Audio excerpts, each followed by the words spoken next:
A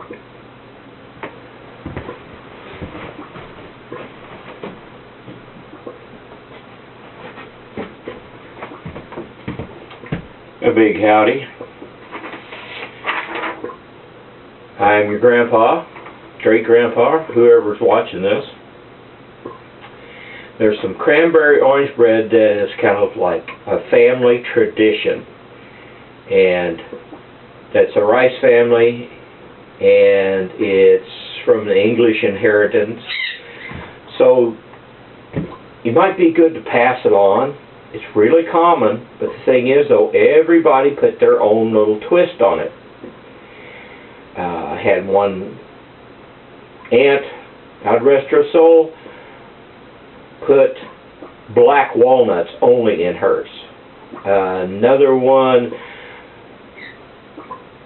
you know, used only farm churned butter or brown sugar, or everybody had their own little twist on it.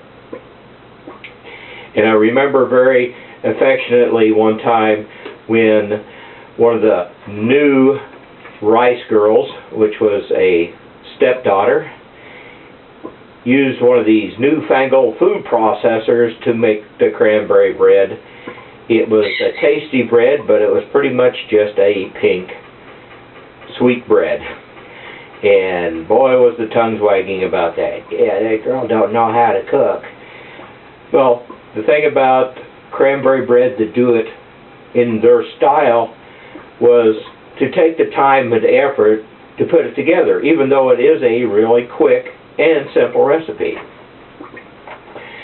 If you found it on the internet or whatever, you can make your own variety, but this is something you only do holiday seasons because it is kind of time consuming to do it in the right fashion. See, I've measured out here 4 cups of flour. This is for 2 loaves. 1½ cups of sugar. Tablespoon of baking powder. 1½ teaspoons of salt. That's a teaspoon of baking soda. 1/2 cup of butter cut into small chunks. 1½ cups of orange juice. 2 tablespoons of grated orange zest, which is just about 1 large orange. 2 eggs beaten. 2 cups of chopped cranberries. Now the recipe says chopped, but to do it in the correct style, each one has to be cut like in half. Because if you chop them up, it's just not the same. And 1 1/3 cups of chopped walnuts. You don't want to chop them too fine because you want that chunk of walnut. Okay, the oven is preheated to 350. Now I've greased 2 loaf pans, 8½ by 4½ inch loaf pan, just normal. And greasing, I meant I use cooking spray, that newfangled stuff. Yeah, I've been around for about 30 years now. Combine flour, 1½ cups of sugar,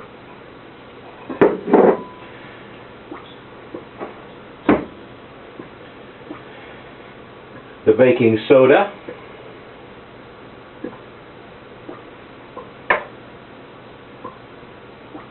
baking powder, salt,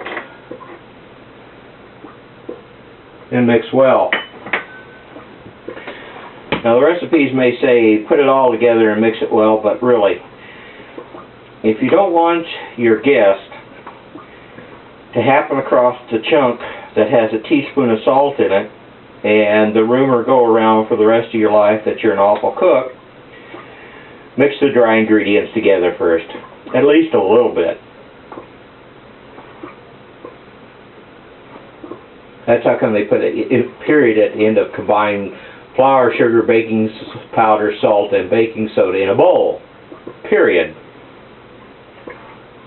Yeah, that should be good. Stir in butter. until combined.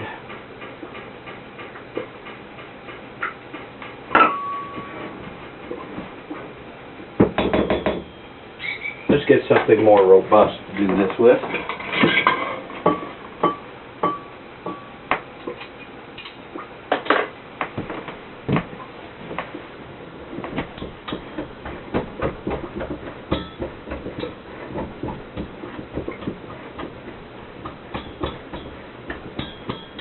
If you end up doing this yourself, it might be a good idea to do it just like you would on a cooking show.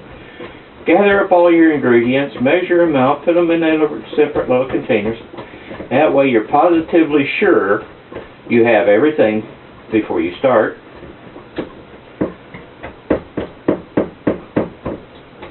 You won't have to make a run to the store to make a simple bread or complicated.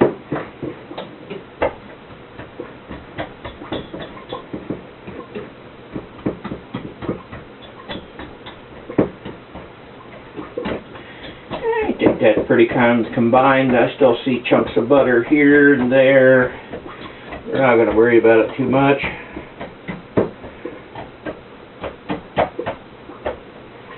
Now, add orange juice next in line.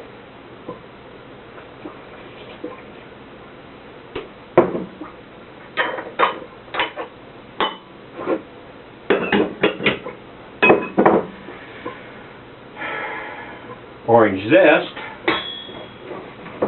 Get orange zest by having a nice little grater and grating it. Grated it on plastic wrap. That way it'd make it easy to come out. And egg.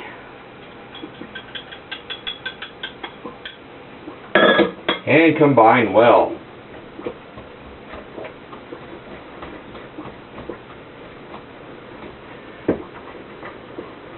Oh, I think I was about 10 the first time I made this.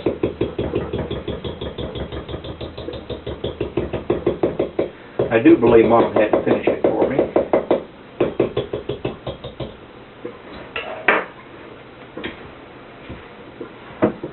Because you are making bread, so it's going to get gooey, it's going to get thick, and your arms are going to get tired when you're little.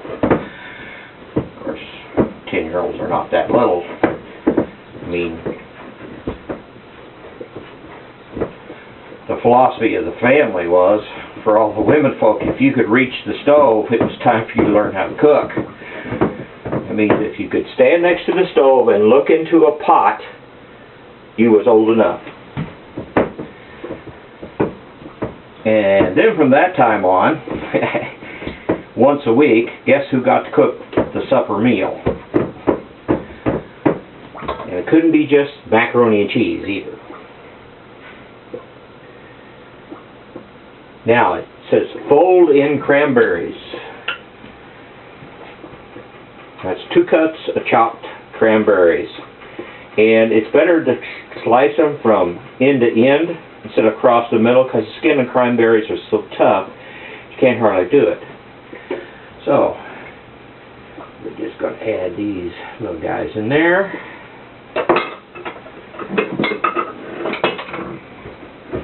And it says fold. Well, you know what is better? As you can see, folding is not an easy project. And as you see, that's like just a couple of minutes, and we're almost done. Okay. Now before we finish our last folding, put the walnuts in.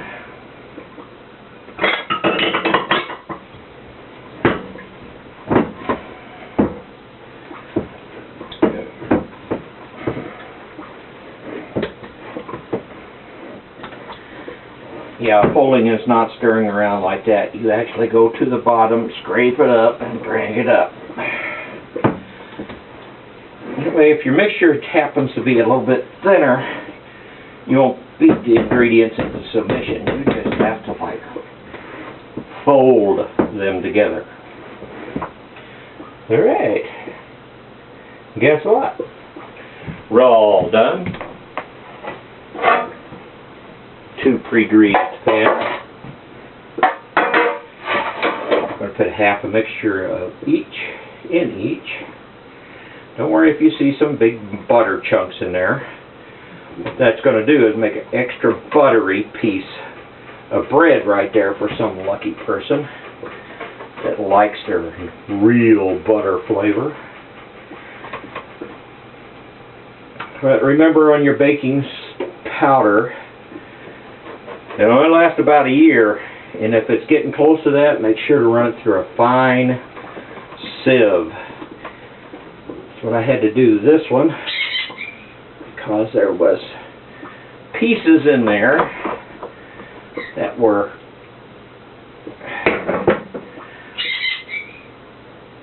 kind of small, but that can ruin the flavor of a bite of bread to get even a small chunk of baking powder.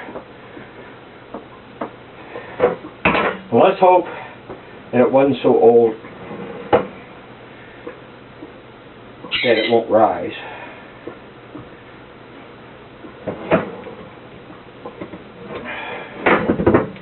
You see, it's not really gooey, sticky as bread should be. Oh, look at that big chunk of butter. Must have missed that one in my chopping too. Try to get the pans about even.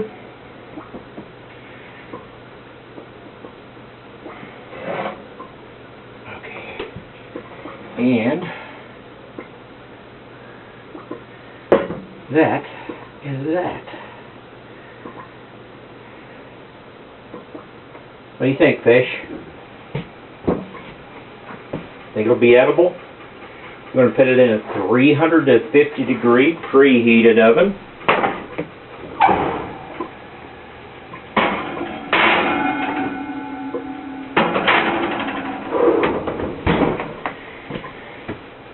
For 1 hour and 25 minutes. Cook time is 1 hour. So, that's when we'll see you back. Set the timer. Talk to you later.